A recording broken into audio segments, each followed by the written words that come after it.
Fuck, I hate life. I've never enjoyed one moment on this planet. I don't want to live forever. And the only people who want to live, I'm not worried about dying because I'm an atheist, right? Now, I know that this is a Christian country and I stand up for your right to be religious, but please know that you're wrong, right? Please know that you're living in a fantasy land. And that after you die, nothing happens. Stop being a fucking child. I'm not scared of dying because I'm an atheist. I know I'll just rot in the ground, right? I won't even know I'm dead. Do you want to know why? Because I'll be fucking dead. Religious people worry because they believe in heaven. If there's a heaven, there has to be a hell. And everyone who's read that book knows that you've done enough shit to go to hell, right?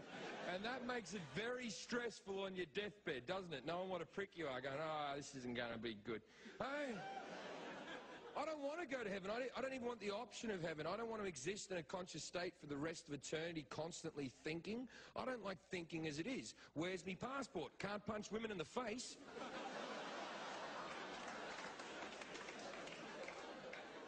The Bible calls heaven eternal bliss. I don't care how blissful it is, it's eternal.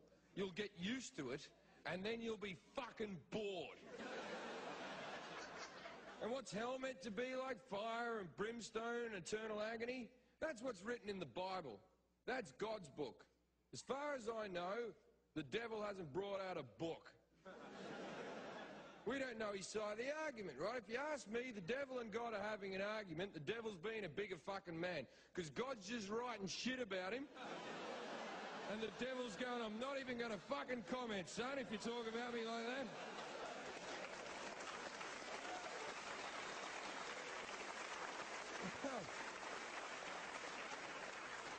Let's think about this rationally, right? Which isn't a good point for the Christians, rational thought.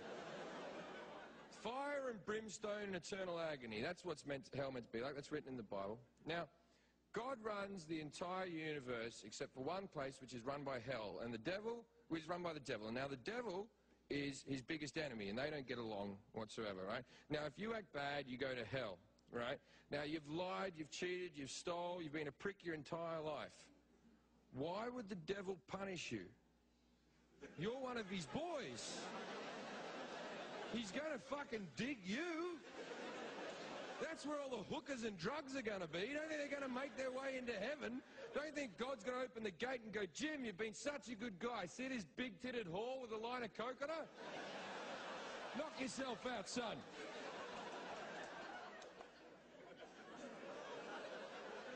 And what's meant to happen when you die and go to heaven? You see a big bright light.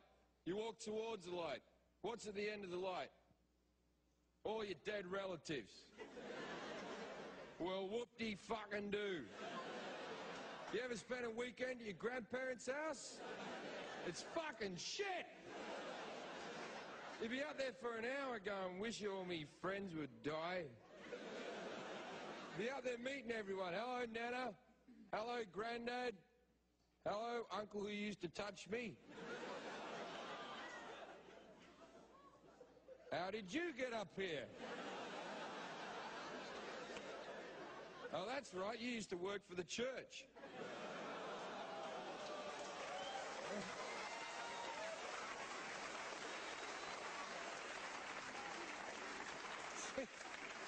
You hear that little groan when I said that? When I said you have to work for the church? It's because religious people are in the crowd and they don't like hearing facts. That's a fact. There's been pedophiles in the Catholic Church. It's been on 60 Minutes. Fucking fact. But I say, and it's like, oh, no. Because religious people will forgive God for fucking anything. If in their mind, he does good things. Rainbows, children's laughter, shit like that, right? But when he does bad things like hurricanes, AIDS, cancer, child molestation, then we just go, oh, well, God works in mysterious ways. What type of an excuse is that? What is mysterious about acting like a fucking asshole? That is like the least mysterious activity since the dawn of time. If I ever date a religious girl, she's going to come home and I'm going to be raping her mum, right? And she's going to look at me and go, what are you doing? And I'm going to go, I'm mysterious. I've always been mysterious.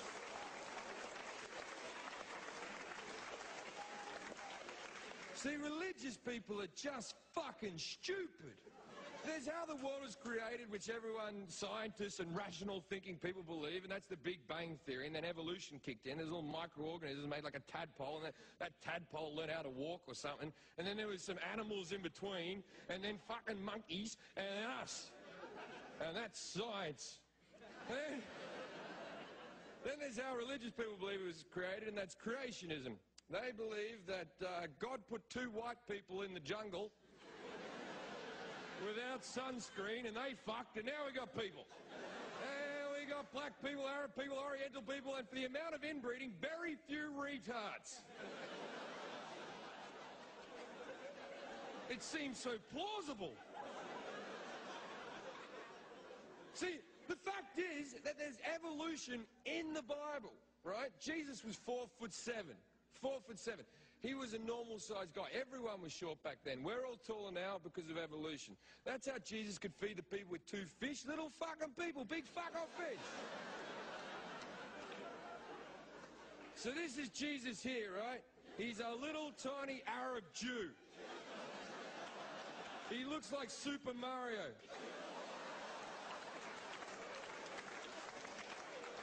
Now, if Jesus is this big, that means his cross was maybe that big. Now, I'm not saying I'm better than Jesus. But if I was on that little cross, my feet would be on the ground and I'd fucking live. So what killed Jesus cannot kill me. I am way more powerful. Not only would I live, but I would lift the cross out of the ground and beat up all the little Roman bastards.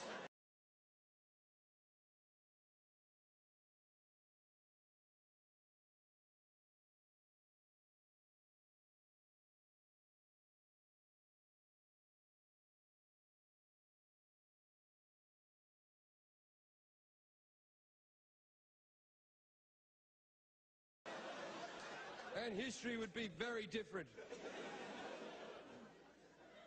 Thousands of years before Jesus, there was a guy called Noah.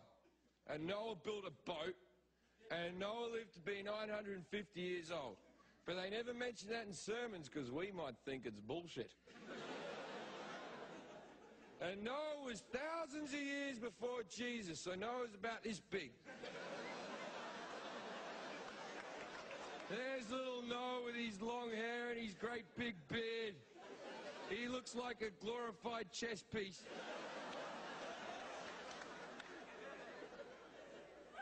And he built a boat, and they put all the animals on the boat, and we had two.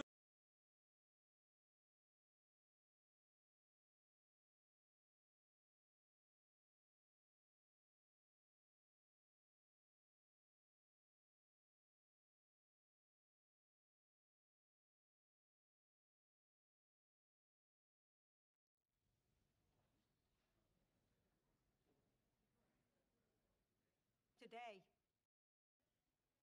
is a day for truth.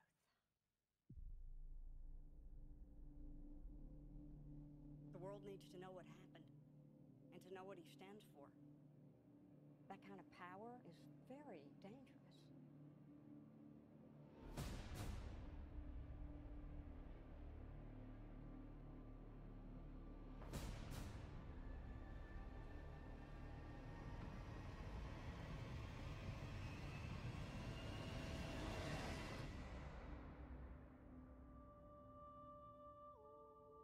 Let the record show that this committee holds him responsible.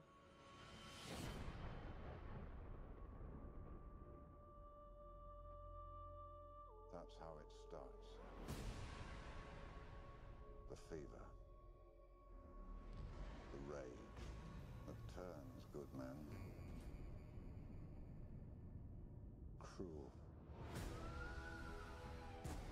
This Bat vigilante is like a one-man reign of terror. You don't get to decide what the right thing is. Nobody cares about Clark Kent taking on the Batman. This means something. It's all some people have. It's all that gives them hope. people hate what they don't understand.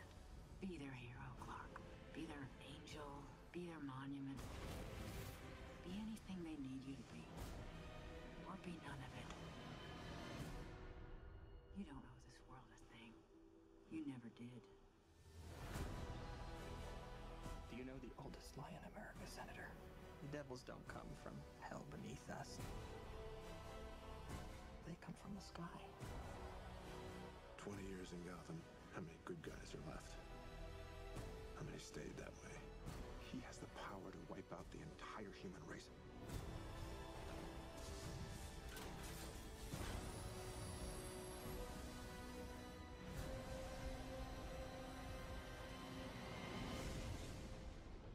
And we have to destroy him.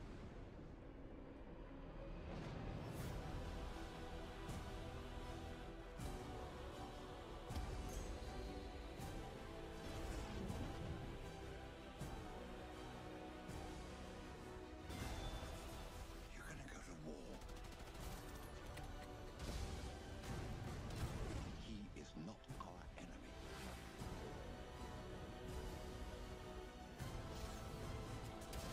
Black and blue. God versus man. Day versus night.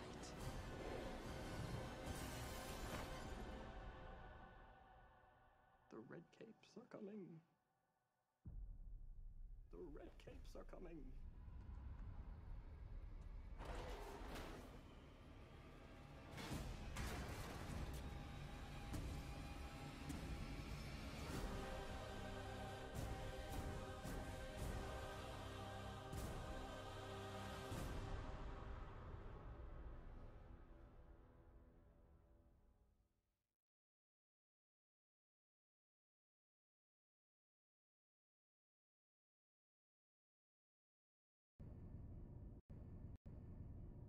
Cruel.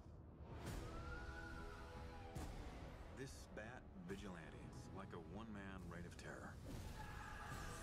You don't get to decide what the right thing